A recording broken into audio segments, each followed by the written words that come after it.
the turn of the 20th century, Hayti was a thriving and vibrant Black neighborhood. Leaders like W.E.B. Du Bois and Booker T. Washington pointed to Durham, and Hayti in particular, as a powerful example of Black communities building economic strength, ownership, and collective life. Like many places across the country, it was a systemic decision to build a highway right through this thriving Black community. But the community was complex. It was made up of both rich Black folks and poor Black folks. Elders often share that many wealthier Black landowners in Hayti chose to sell their properties rather than invest in maintaining them for those less fortunate. Many people were displaced. Over 4,000 residential homes and 500 businesses were lost. Many left to move to better neighborhoods and access better schools. But on the 700 block of Hayti, there lives a group of elders and a pastor who never left. This is the story of Grant Street. When I came to Durham, I didn't know a lot about Hayti. So shortly after coming, I kept hearing the word Hayti, Hayti, Hayti. So, of course, I needed to research to see exactly where I was. And once I realized the history in the community, obviously I wanted to be preserved. And I think what anchored me in the community was getting to know the women particularly who grew up in this community and who continue to live in this community.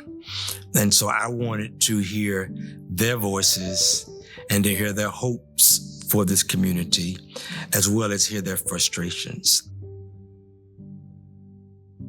The look of the neighborhood has changed with new homes being built alongside the older ones that have stood here for years.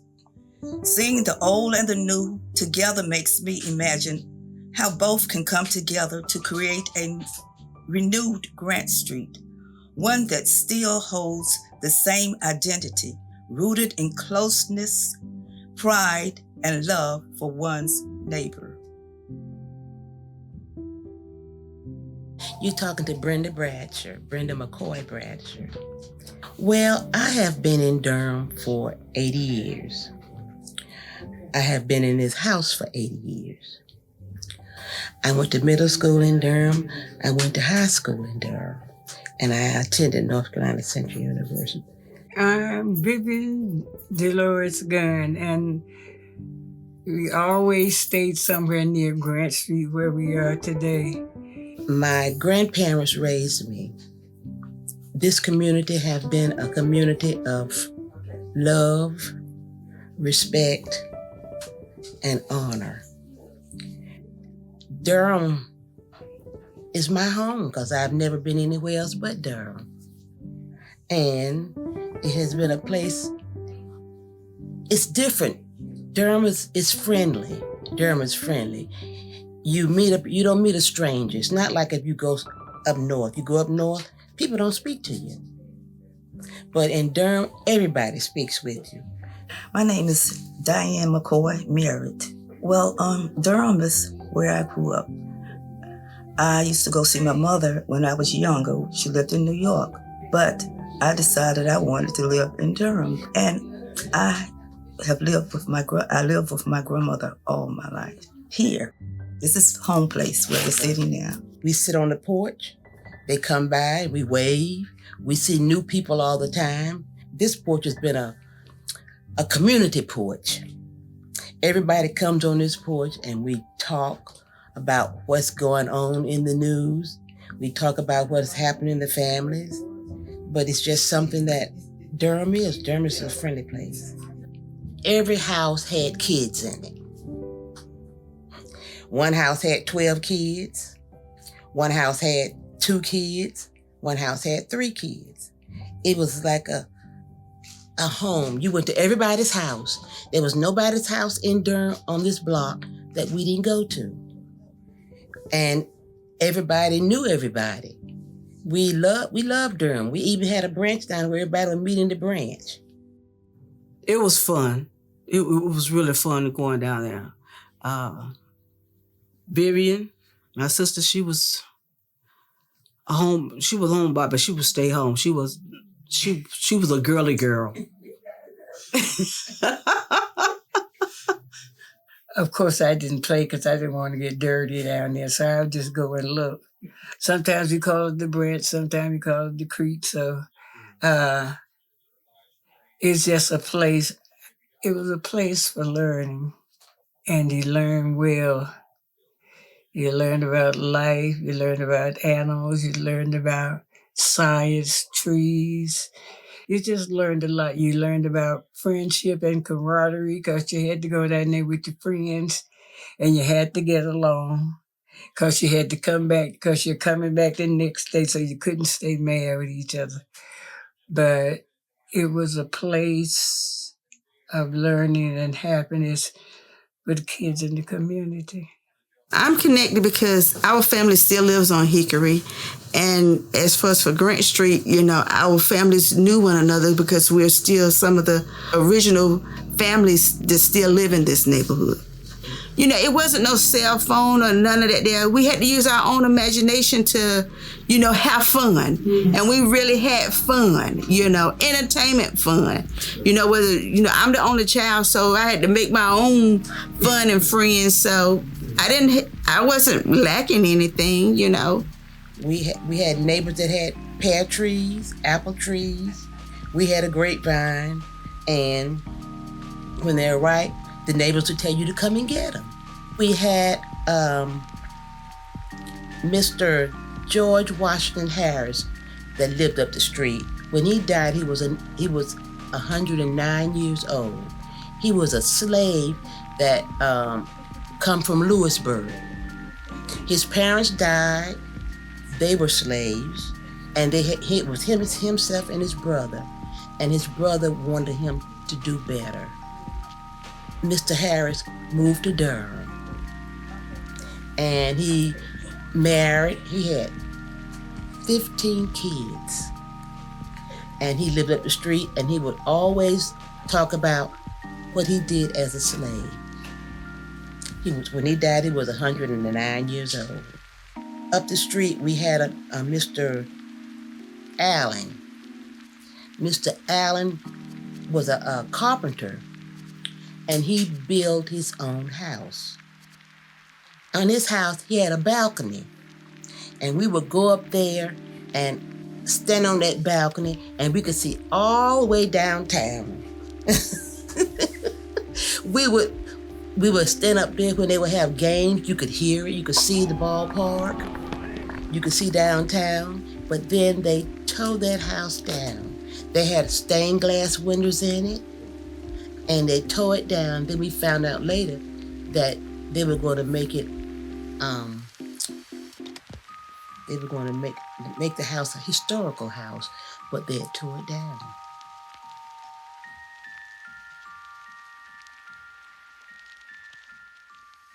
My grandmother was a wonderful woman. She was the one who always enjoyed cooking. And one of the things I always remember when I was growing up, she liked to cook. She would cook breakfast, lunch, and dinner.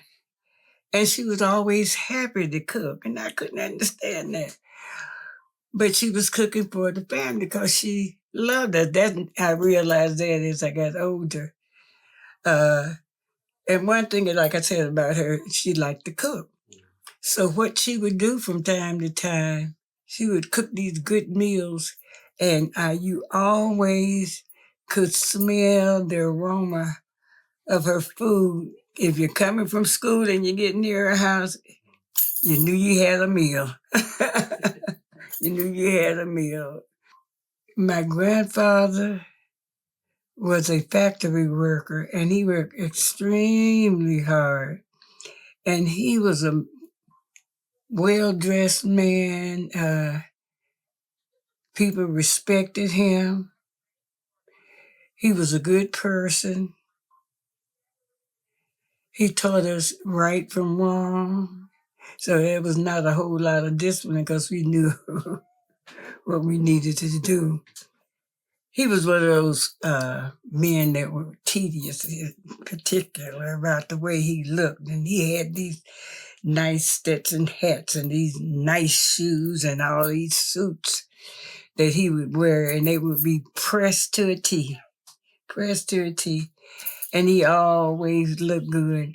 And that's one thing that carried over to in the family, loving to dress and loving to look good and realizing that you represent your family. So you step out and you step out grand when you can. We were just ordinary people doing ordinary things, trying to keep our family legacy going. That's all we want to do on Grant Street, is to keep our family legacy going.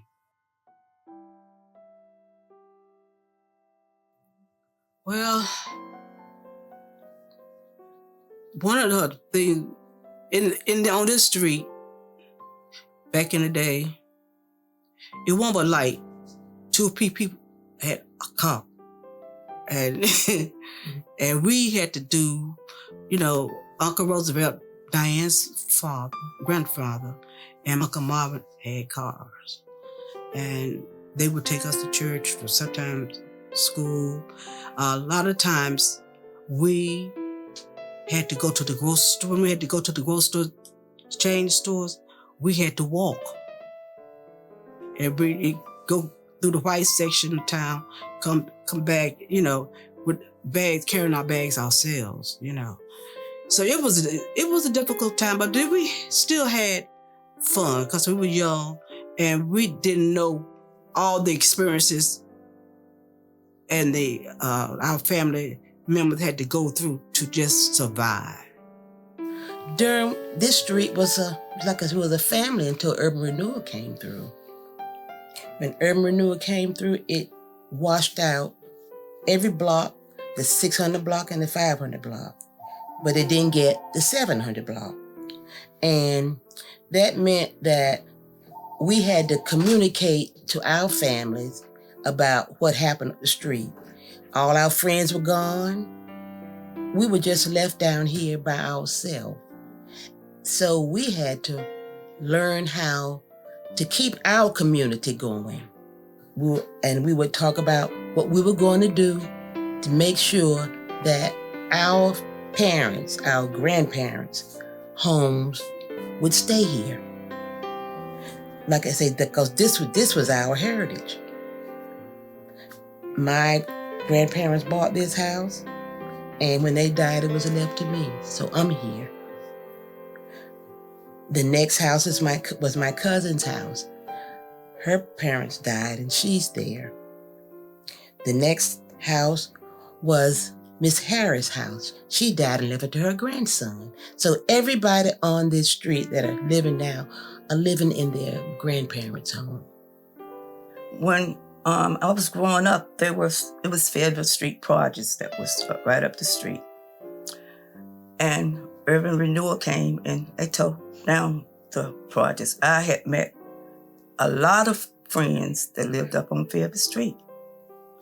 In fact, my daughter's godmother lived up in Fayetteville Street. And then when they decided to tear it down, it really broke my heart. Hayti was the third place that they picked. The first place was on Chapel Hill Street. The people didn't give in. The next place was Crest Street Community. They fought, so they had to move from there.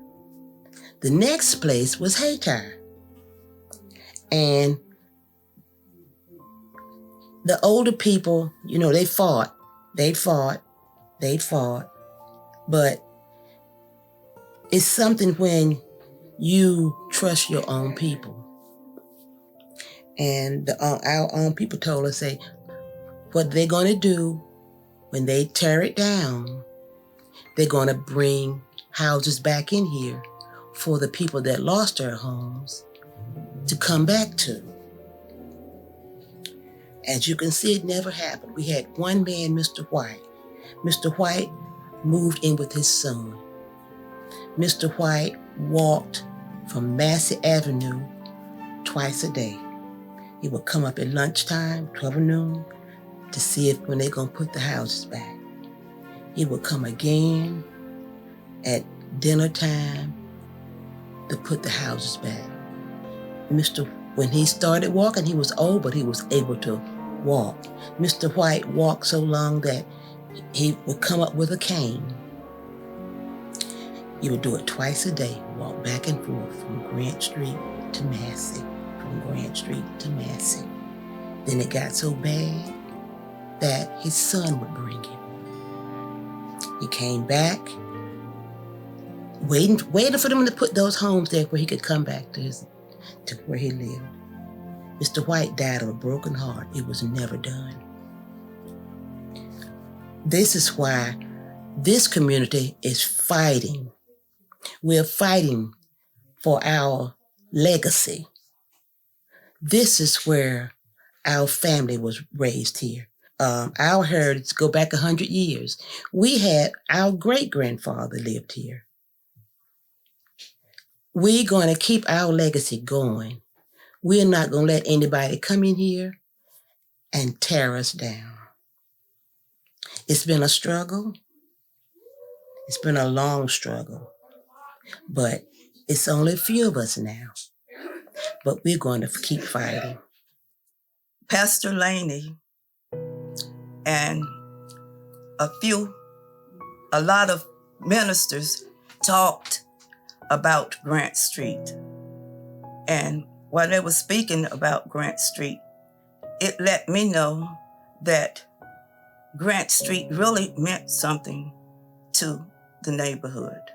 Monument of Faith is a progressive Pentecostal church with a strong slant towards social gospel. It was founded in 1933 in this community and has been a part of this community since its formation. When I came to Grant Street in 1996, we were landlocked. And one of the first things that was told to me is that we need to move because we have nowhere to grow. But in that moment, and this is going to sound overly spiritually, but it actually happened. I'm driving down Grant Street one Sunday morning after I first arrived, and I was an interim pastor, came in March, and was going to stay until July. Me and my mother, who rode up with me that Sunday from Johnston County, at the stop sign, I heard a voice that says, "I'm going to give you the block." And my response to that voice was, "You may give them the block, but you're not going to give me the block because I'm not going to be here." Right? Resisting to the very end. He has come in and he has brought our community together. We used the church for our community meetings. We've had National Night Out over at the church, and we've had a community block party. So if it wasn't for Bishop Laney Monument of Faith, we would still be here. We started what is known as Noonday Prayer. And at that time, it consists of the senior members. Most are 60s and older who would come to Noonday Prayer because most of the others were working. And one particular Wednesday, once again, I heard that voice. I said it was the verse of the Spirit that says, "Well, you all go out and walk around the land and pray on the land." And so we did that. And I heard that voice again says, "I'm going to give you the land." So where we sit now, there was probably about 7 houses. 3 were what we know as shotgun houses. There was duplex. At the end of the cul-de-sac was an abandoned crack house. And I thought, maybe if we could buy those houses and redevelop the block. The challenge was that there were people living in duplexes who had been in this community for a very long time. And I did not want to displace them. One of them was Miss Brenda's brother. And I did not want to be the church that displaced people. And so we approached them about moving and helping them move. We found them better places to move. We paid for their expenses to move, and some of the brothers of the church even helped them move. One of the things that stands out to me, and this is over 25 years ago, we moved Miss Brenda's brother to a house on Austin Avenue, an apartment on Austin Avenue. And the brothers, we were moving his things in, and as we were finishing, he said to me, "Pastor, Reverend," is what he said, "I want to talk to you." And so I'm thinking he's going to cuss me out for displacing him. That's what I'm thinking he's going to tell me a piece of his mind. He called me to the back of his apartment, and he reached in his pocket and pulled out a $20 bill. And he said, "This is all that I have, but I wanted to give it to you because I believe in what you all are doing." And that was the culminating moment to make me know that we were doing the right thing. We were clear that we did not want to leave the community, did not want to go into suburbs and to get away from our people, but wanted to be where we could be a beacon of light in our community. And I think that we've become that over the 30 years that I've been here. He's a very nice person, a caring person. He took an interest in this area, and he made himself known to the residents of this community. And I thought that was very nice. He came over to help us. He let us use the facility over there for meetings and everything. Yes, he was instrumental. And Grant Street appreciated everything that he had done for us. This whole process. Well, Bishop Laney, it's been 30 years now. And he came down as the minister of the church. And he had been passing up and down Grant Street, seeing that vacant lot there. And he couldn't understand why that lot was vacant. Well, it was vacant. But then he found out he was a member of Durham Can. And Durham Can kept fighting and fighting and fighting. Ajax and Regina are the people that help us get started with the work that we're doing now. To Regina and Ajax, or the people on Grant Street, really appreciate your kindness, your thoughtfulness, your gentleness, all of the hard work that you have done for Grant Street. It will never, never, ever be forgotten. And I must say, Shanetta's not here, but she really, really helped us, groomed us, and crawled, couldn't scared to speak out in public just like I am now, scared to speak. But she said, if you want it, you gotta speak up. You have to speak it up. She said, I will help you, but you got to speak up for yourself. I will tell you what to do, but you got to do it yourself. And so that gave us a little more power, being positive, that yes, we can, instead of no, we can't. We old ladies. Well, middle-aged ladies, let me correct that. And they gave us, she pushed us, when we need to be pushed, but we had to speak up. She said, I will teach you, but you have to speak up for yourself. And there was power in that. We give all our what's been done to Bishop Laney, because it wasn't for him, that would still be sitting up there with nothing on it. I was able to work with them to help organize them to make sure that their voices was center in the conversation about the development of this area.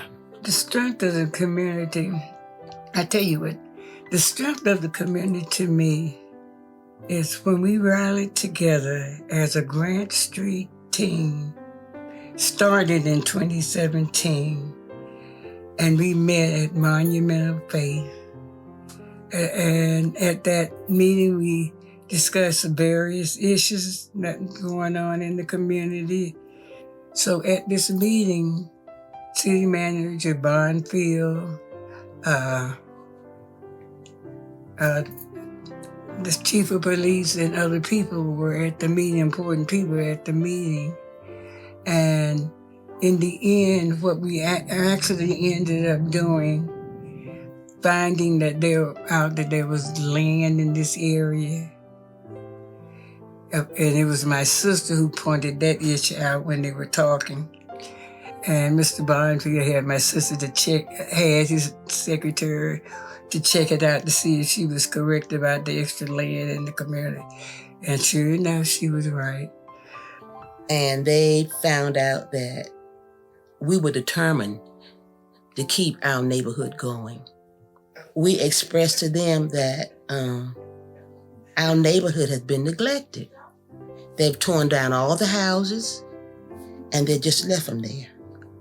And the thing that helped me so much was when we asked Tom Barnfield, the city manager, to give us some land to build affordable houses on our block. And he said, well, I'll get back with you in 3 weeks, because we had let them know that the city had 32 empty vacant lots in our community, that nothing was being done.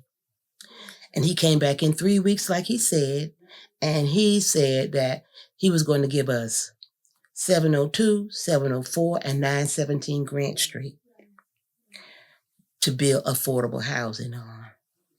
As of today, we have 2 duplexes.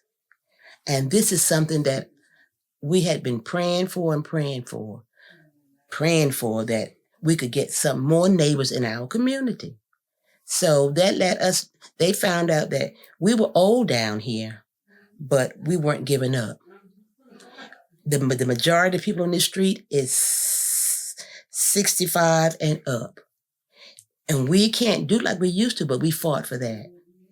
And we got the duplexes, and we're going to build a home on 917 for someone to buy with the ADU on the back of it. Colleagues, we'll now take up this item, the conveyance of 702, 704, and 917 Grant Street to Durham Community Land Trustees for the purpose of affordable housing development. Madam Clerk, will you please call the roll? Mayor Schul? Aye. Mayor Pro Tem Johnson? Aye.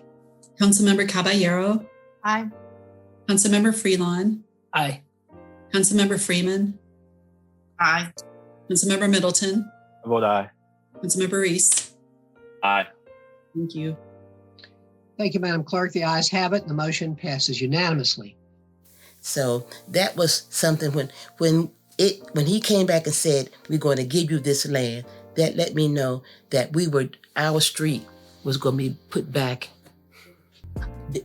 here with company, with people coming in, letting them know that we're not dead and we're not going to be forgotten. During that time, we thought that they were going to rebuild, because when the renewal came, they built Federal Street Projects, which is now Fed Place. But over the years, we thought that they would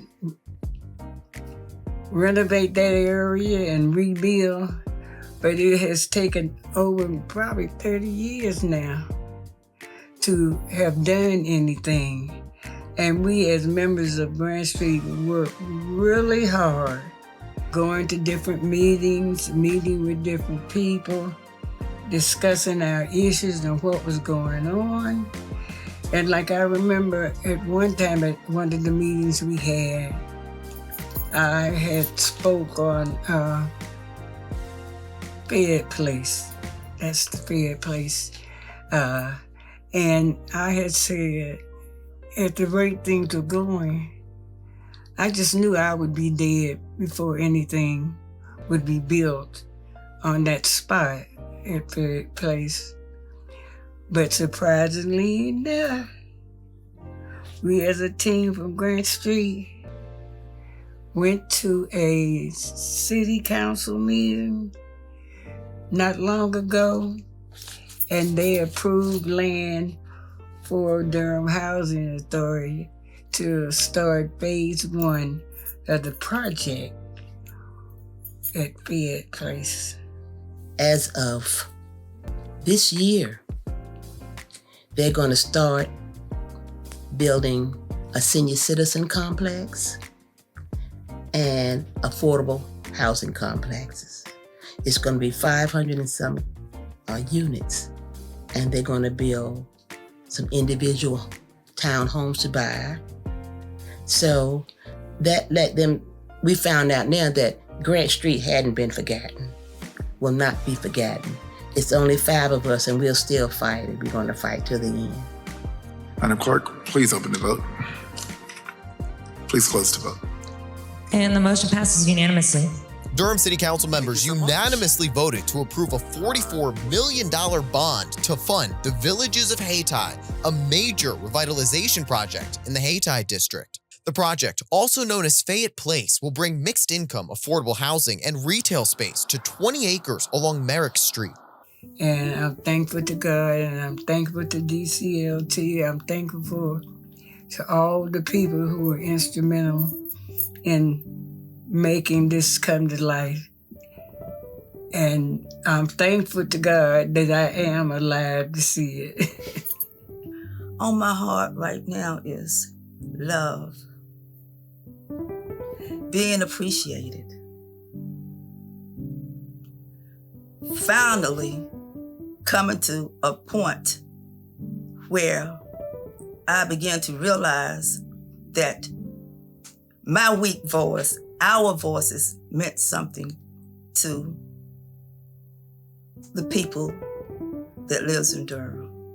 So I think the role of the Black church is to be the prophetic voice in the community and to be the conscience of America.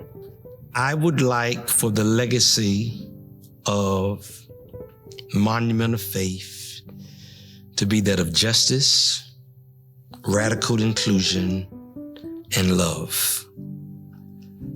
I would like for it to also be a resource center for those who live in the community, those who will come into the community, that if there's something they need, not sure where they can find it, the Monument of Faith will be a hub, a place that they can come and find the community resources they need. They can find the love they need. They can find the acceptance that they need, and they can be included in a society that often excludes them based upon their skin, based upon their sexual orientation, based upon their social economics. But I think that this should be a place that models the ministry of Jesus, and that is that he included everybody. So if we can leave that legacy of radical inclusion, I think that that would be a great way to live out our future and for those who will come behind us. Your grandparents fought. Your parents fought to have something because they struggled back then. It wasn't easy for them to do. You need to continue pushing. Don't stop. Don't let anything happen. If they need to come to the porch and talk like we used to, bring all of them to the porch to talk. Continue to respect others and continue to love one another. And to think that 6 of us young ladies, we're not called old ladies, 6 of us young ladies worked hard to get to this point and at least to achieve one of our goals.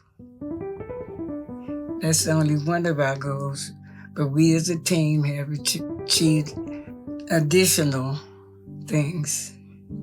It made us realize that, no matter how difficult things look, you can make a change. It can be changed. And it's like, don't let this right here fool you. You think you're dealing with a little old lady? Nah, we got some little fire behind us. I love it.